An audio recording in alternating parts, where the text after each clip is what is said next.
अच्छी लगी है वो प्लीज़ इसको लाइक करें, शेयर करें, ताकि ज़्यादा से ज़्यादा लोगों का फ़ायदा हो सके, लोगों का भला हो सके और सदका जारिया बन सके। इस सदका जारिया में आप भी हमारा साथ दें, हमारे साथ शामिल हों, ज़्यादा से ज़्यादा ये लोगों की भलाई हो सके। इसको ज़्यादा से ज़्यादा शेयर करें। अगर दोस्तों को कोई सवाल हो तो कमेंट के ज़रिए आप मुझसे पूछ सकते हैं, क्योंकि मैं बिज़ी होता हूँ। जो दोस्त कॉल करते हैं, बाज़ दोस्तों की मैं कॉलें भी अटेंड नहीं कर सकता क्योंकि मुसलसल मेरा फ़ोन चलता रहता है जी। तो आप कमेंट किया करें, कमेंट में मैं आपका जवाब दे दिया करूँगा अल्लाह के हुक्म से जी सर।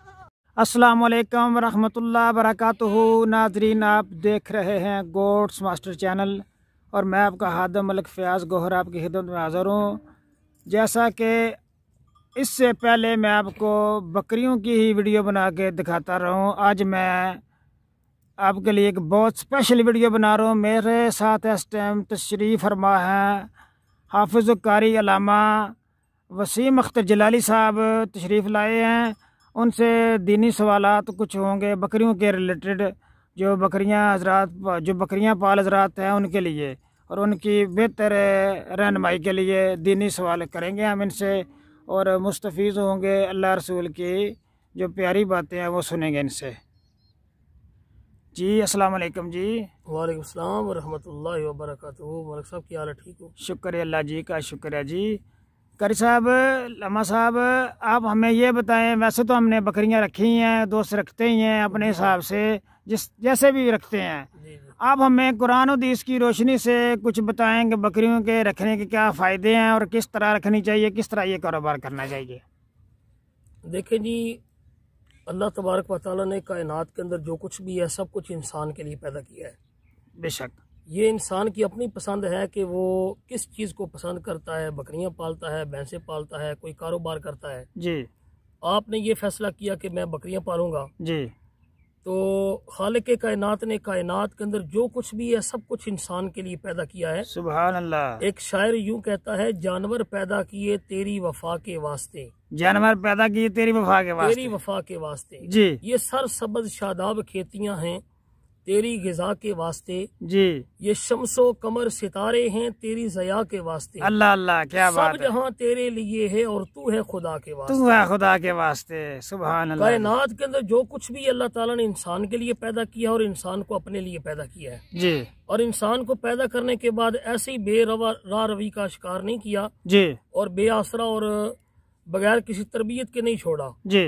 तो बकरियों और जानवरों के हवाले से ये बात मैं जरूरी समझता हूँ करना जी। जो मेरे भाई दोस्त बुजुर्ग बकरियां पालते हैं जी, कि एक रवायत के अंदर आता है कि जब कयामत का दिन होगा, हशर का दिन होगा जी, तो उस वक्त जिन लोगों ने जानवर रखे होंगे जी, अगर वक्त पर उनकी देखभाल नहीं की होगी, धूप में या साए में उन्हें खड़ा नहीं किया होगा, जरूरत के मुताबिक उनकी जरूरतों का, खाने पीने का, सर्दी गर्मी का ख्याल नहीं रखा होगा जी, तो वो जानवर जिनको सारी जिंदगी वो पालते रहे वो उनको सींगों और खुरों के साथ मारेंगे। अल्लाह अल्लाह, रखने वाले की गफलत की वजह से।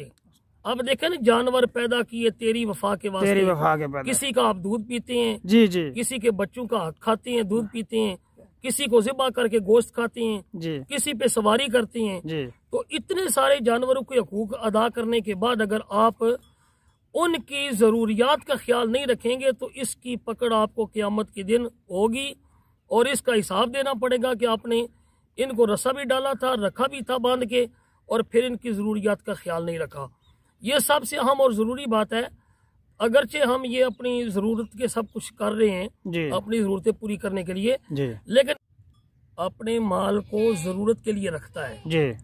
अगर माल की ज़रूरत पूरी करेगा जी तो उससे ज्यादा नफा होगा जी बनिस्बत उस बंदे के जो अपने माल को अपनी जरूरत के लिए रखता है लेकिन माल की जरूरत पूरी नहीं करता, माल की जरूरत पूरी नहीं करता, उसके घास, उसके चारे का, उसके खाने पीने का, उसकी सर्दी गर्मी का ख्याल नहीं रखता जी। उसकी निस्बत से, उसके लिहाज से दूसरा बंदा जो ख्याल रखने वाला है वो दुनिया में भी ज्यादा नफा कमाएगा और जब मालिक जानवर को पेट भरकर खिलाता है तो जानवर सोने से पहले उसे हजारों दुआएं देता है और जो नहीं करता ऐसा फिर वो बददुआओं का ही मुस्तहिक होता है और जानवर उसे बददुआएं देती हैं। इसलिए खुदारा, अगर आपने जानवर पाले हैं, जो भी जानवर आपने पाला है, जिस जिस्म के अंदर जान मौजूद है उसकी तमाम ज़रूरतों का ख्याल रखना आपका फ़र्ज़ है।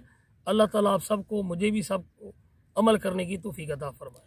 कारी साहब, लामा साहब, आप प्लीज़ हमें एक और हमारी रहनुमाई फरमा दें कुरान हदीस की रोशनी से। कुछ हमारे दोस्त फार्मर, बकरियों वाले, या एक दो जिन्होंने भी बकरी रखी हुई है, अक्सरियत में दोस्त छोटे छोटे बच्चे सेल कर देते हैं, इनकी माओं से बच्चे छीन लेते हैं और सेल कर देते हैं। कुरान हदीस की रोशनी से इसकी कुछ वजाहत फरमा दें। देखें जी, जिस तरह इंसान वालिदैन जो है ना जी, उनको अपनी औलाद प्यारी होती है, इसी तरह जानवरों को भी अपने बच्चे प्यारे होते हैं जी। अब देखें, अगर खुदा न खास्ता किसी बकरी के सामने कोई भेड़िया आ जाए जी, उसका बच्चा उठाने के लिए जी, तो वो भेड़िए से है कमजोर जी, लेकिन उससे लड़ने के लिए तैयार हो जाती है। लड़ने की तैयार हो जाती है। किस लिए तैयार होती है? इसलिए नहीं कि वो ताकतवर है या देखना चाहती है कि मेरी ताकत कितनी है, इसलिए कि उसके पास उसका बच्चा है जो खतरे में है। और जब औलाद खतरे में हो तो जानवर फिर जो अपनी कैफियत बदल लेते हैं जी। इसी तरह जब उन्हें जुदा किया जाता है, यकीनन वो दुखी तो होते हैं जी, लेकिन ये रब की रजा है। अगर तो किसी को कामिल यकीन है कि बच्चे बेचने के बाद जो बच्चे मैं बेच रहा हूँ इनका मुझसे बेहतर ख्याल रखा जाएगा, यकीनी बात हो जी, फिर तो वो सेल कर सकता है। अगर उसे ये यकीन है कि जिस तरह माँ इसका ख्याल रखती है दूसरा कोई ख्याल नहीं रख सकेगा जी, तो अगर खुदा न खास्ता ऐसे बंदे के थे वो बच्चे चढ़ गए जो बिल्कुल भी ख्याल रखने वाला नहीं है, तो माँ भी बच्चे की जो बददुआ देगी उसको, और जो बच्चे हैं वो भी दुगनी बददुआ देंगे उसको कि इन्होंने हमें माँ से जुदा किया और हमारी ग़िज़ा का जो हिस्सा था इसने लिया। लेकिन अगर बच्चों का भी और माँ का भी दोनों का ख्याल रखता है और जिसे बेच रहा है वो बंदा मारूफ है इस मामले के, वो बच्चे सही पालता है, तो फिर तो यकीनन वो दोनों का मुस्तहिक होगा, जो लेकर जाएगा और जो सेल करेगा। लेकिन अगर उनका ख्याल नहीं रखा जाएगा, बात फिर वही आती है, अगर आप ख्याल रखेंगे दुनिया और आखिरत में नफा उठाएंगे। अगर जानवरों का ख्याल नहीं रखेंगे तो कतई तौर पर दुनिया में आप पैसा तो कमा सकेंगे, उनका गोश्त तो बेच लेंगे, दूध तो बेच लेंगे, लेकिन क़यामत के दिन इसका मुआवजा होगा आपसे। जी जी जी। कार साहब, जिस तरह लोग छतों पे अक्सर बकरियां रख लेते हैं, बकरियां बंदी होती हैं, पता ही नहीं होता खाने के लिए क्या देना है क्या करना है, ये सारे नजायज़ हैं, उनकी ज़रूरियात पूरी करनी चाहिए हमको। बिल्कुल, हाँ जी जी जी, जज़ाकल्लाह। देखें जी, जो छतों पे रखने का मसला है ना, एक जानवर है जो पैदा होते ही छत पे पैदा होता है जी, उसकी रूटीन में आ जाता है कि छत पे रहता है वो जी, वो एक अलग बात है। लेकिन एक जानवर इजड़ से लेना जी, आजड़ी से लेकर जो बकरियां पालने वाला उससे लेकर जाकर उसे बांध देना, उसकी आदत और मामूल के खिलाफ, तो ये तो बहुत बड़ा जुल्म है। अगर वो इस तरह जिस तरह वो उसकी पहले रूटीन है उसके मुताबिक उसे नहीं रख सकता तो ना खरीदे। अगर वो बंधी हुई रखना चाहता है तो उस बंदे से खरीदे जिसके पास शुरू से वो बंधी हुई है, शुरू से बंधी, ठीक है जी, ये तरीका आसान रहेगा। और अगर कोई बंदा चाहता है कि मैं बांध कर ही पालना चाहता हूँ तो वह बच्चे ले और बच्चों को शुरू से बांध ले, उनकी रूटीन में शामिल होगा तो उन्हें कोई मसला नहीं होगा। लेकिन जो जानवर बाहर चरने जाता है, रोजाना जाना उसकी रूटीन है, उसको लाकर खरीद कर फिर बांध देना, ये बहुत बड़ा जुल्म और ज्यादती है, और अल्लाह तबारक व तआला के यहाँ भी वो बंदा मुजरम करार पाएगा। इसलिए ऐसी चीजों से परहेज करें। वो जानवर जो पहले से बंधे हुए हैं, शुरू से जब से पैदा हुए बंधे हुए हैं, वो खरीद कर आप बांध रहे तो कोई मसला नहीं है, उनके खाने पीने का ख्याल रखें, उन्हें खुराक दें। लेकिन वो जानवर जिसके रूटीन में 2, 4, 5, 10 किलोमीटर रोजाना चलना है, अगर आप उसे बांध देंगे तो वो जानवर राजी और खुश नहीं होगा और कोई प्रोग्रेस और कोई रिजल्ट भी आपको नहीं देगा। वो ना दूध ज्यादा देगा, ना बच्चे सही पैदा करेगा और ना ही वो बच्चे पाल सकेगा। इसलिए जानवर की जो पहले दिन की रूटीन होती है उसके मुताबिक अगर उससे चलाएं तो इसमें कोई मुश्किल नहीं है। लामा साहब, कोई बंदे मुख्तलिफ मसाइल का शिकार होते हैं, उनके लिए अगर कोई बंदा आपको कुरान हदीस की रोशनी से कोई सवाल पूछना चाहे तो आप नंबर देना पसंद करेंगे जी? या आपका नंबर चला दूं ऊपर? कुरान और सुन्नत के नाम से का ही सारा सिलसिला चल रहा है जी। सारी जिंदगी जो खा रहे हैं, जो पका रहे हैं, जो लगा रहे हैं, जो पहन रहे हैं जी, ये सब कुरान और सुन्नत की बरकत है। सुभान अल्लाह। अगर कोई बंदा भी किसी किस्म का कोई सवाल हो, हाँ कोई इख्तलाफी सवाल नहीं होना चाहिए जी, जरूरत के मुताबिक कोई सवाल हो तो वो जरूर इंशाल्लाह ताबेदार है, आप रहनुमाई फरमाएंगे जी इंशाल्लाह। बिल्कुल, अगर खुद नहीं पता भी होगा तो इंशाल्लाह मुफ्तियान कराम से पूछ कर भी बताएंगे। जज़ाकल्लाह। ये जिम्मेदारी है हमारी और इसी काम की जो है वो तरबियत दी गई है, तो इंशाल्लाह हर लिहाज से ताबेदार हैं।